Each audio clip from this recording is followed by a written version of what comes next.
Acum o luăm la pas frumos, elegant și deja am descoperit o străduță foarte interesantă, e o potecă superbă pe care vom vedea mai multe lucruri. Este Via San Gregorio Armeno, care e o stradă îngustă și pietonală, care își păstrează farmecul medieval, cu clădiri de epocă, multe dintre ele decorate cu fațade istorice și balcoane din fier forjat. A noastră străzi este animată, cu tarabe și magazine mici, adesea aglomerate, care vând figurine, suveniruri și obiecte de artizanat. Această străduță este cunoscută în mod special pentru atelierele de meșteșugar care produc presepi fiind scene de naștere a lui Isus. Cred că asta este interesantă de Crăciun. Posibil, da. Un element esențial al tradițiilor de Crăciun din Napoli. Și probabil de-aia treceau și băieții aia cu gălăgia pe care o făceau. Nu știu ce vrea doamna asta de la noi, thank you, sau era bărbat? Nu știu, era mascat, nu Doamna asta care era un domn. Această stradă are o tradiție de sute de ani de producție a figurinelor de Crăciun, fiind considerată un adevărat centru de artizanat pentru presepi. Presepurile din Napoli sunt adevărate opere de artizanat cu figurine care sunt adesea extrem de detaliate și care reprezintă nu doar personaje biblice, ci și scene din viața cotidiană napolitană. Uite că încă le-au expuse. Realizate din materiale precum lemn, lut și ceramică. Și uite că le filmează Oana acum. Astea sunt. Da. Superbe. Uite că sunt și îmbunătățiri sau update-uri cu fotbaliști, cu tenismeni, cu basketbaliști și vedete. Da, asta e o stradă de vizitat de Crăciun. Au început și băieții noștri ăștia, cred că sunt românașii noștri.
Bună ziua! Ce faceți? Haideți să vă arătăm cea mai creepy biserică. Chiesa di Santa Luciela. De ce avem acel... Băi, ce e acel... Nu prea, adică e primitoare așa, te primește cu... Deci că e un costum de Ku Klux Klan, pe cuvântul meu de onoare, nu? Nu? Deci că e sperietoare de ciori, de la noi de la Inchiziție ceva? O fi o chestie... Habar n-am, dar arată ciudățel. Ar putea, da, mă rog. Da, ok, zici că e The Purge, zici că e ceva în film de groază. Exact. Chiesa di Santa Luciela, let's go! Let's go! Ne aflăm în piața San Domenico Maggiore, unde întâlnim această columnă interesantă. Această columnă interesantă care se află în fața bisericii San Domenico Maggiore. Această biserică se află în zona istorică a orașului și este una dintre cele mai semnificative lăcașuri de cult din Napoli, având legătura adânci cu ordinea dominicană și cu istoria orașului.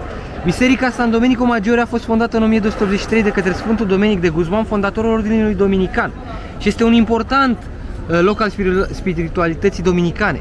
A fost construită în perioada medievală și este asociată cu dezvoltarea orașului Napoli în perioada medievală și renascentistă. Chiesa di San Domenico Maggiore îmbină elemente de arhitectură gotică și renascentistă. Fațada bisericii este simplă și elegantă, dar bogat decorată cu detalii sculpturale. Și chiar așa este. Hai să mai mergem să mai vedem.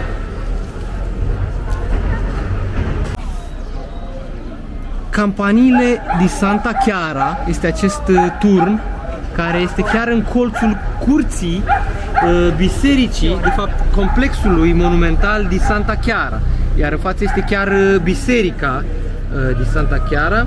Hai să vedem un pic despre ea. Este un complex religios fondat în secolul al XIV-lea, care include o biserică gotică și o mănăstire renumită pentru grădinile sale decorate, cu faianță din majolica. Monasterul Santa Chiara a fost fondat în 1310 de către Robert de Anjou, regele Neapolelui, în onoarea soției sale, Sancia di Maiorca. Construit pe locul unei vechi biserici franciscane, acest complex a fost dedicat Sfintei Clare și a fost parte dintr-un proiect mai larg de promovare a spiritualității franciscane în oraș. E monumentală această clădire și impresionantă prin masivitatea ei, prin structura ei masivă. Uite că se pot observa frontonul ăsta masiv cu pilaștri ăștia solizi și e impresionant de-a dreptul. Mă rog, și la intrare o să și intrăm, hai să intrăm în ea. Aici sunt niște oameni ai străzii, ca la orice mare mănăstire și biserică. Hai să intrăm.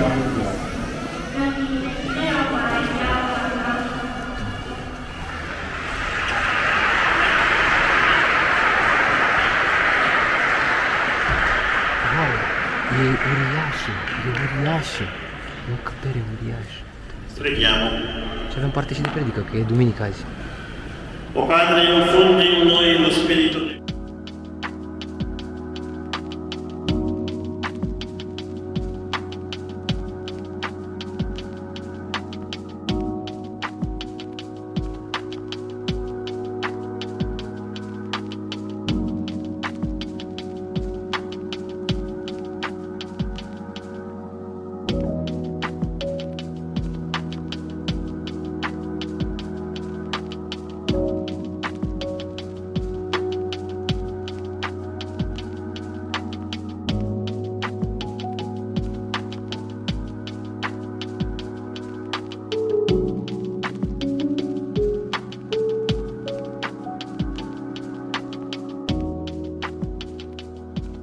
Ne aflăm în piața del Gesù Nuovo. Aici, în imediată apropiere, avem Obelisco dell'Immacolata.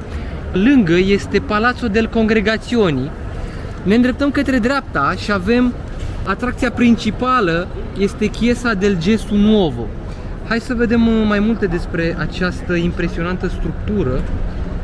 Este un exemplu perfect al barocului napolitan și reprezintă un loc central în viața religioasă a orașului. Biserica a fost construită la sfârșitul secolului al XIV-lea, între 1584 și 1601, de către Ordinul Iezuit Societatea lui Isus. Aceștia au primit terenul pentru construcția bisericii de la regele Felipe al II-lea al Spaniei, iar lucrarea a fost coordonată de arhitectul Giovanni Cola di Franco.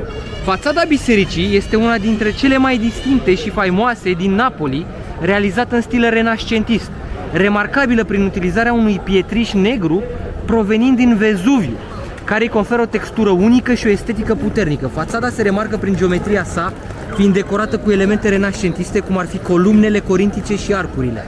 Un detaliu remarcabil al fațadei este faptul că este decorată cu statuile celor 4 evangeliști, Matei, Marcu, Luca și Ioan, care sunt plasate în nișă.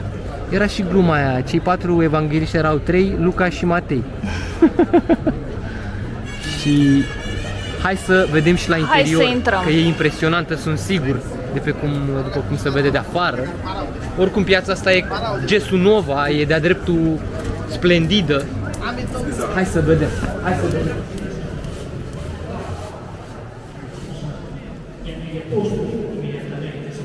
Wow!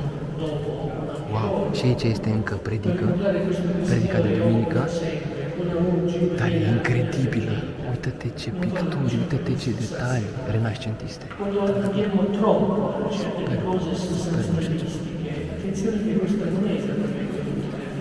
Bravo, hai să mergem pe laturez. Asta mi-amintește de marile biserici renascentiste pe care le-am mai văzut prin marile orașe ale Europei și ale Italiei.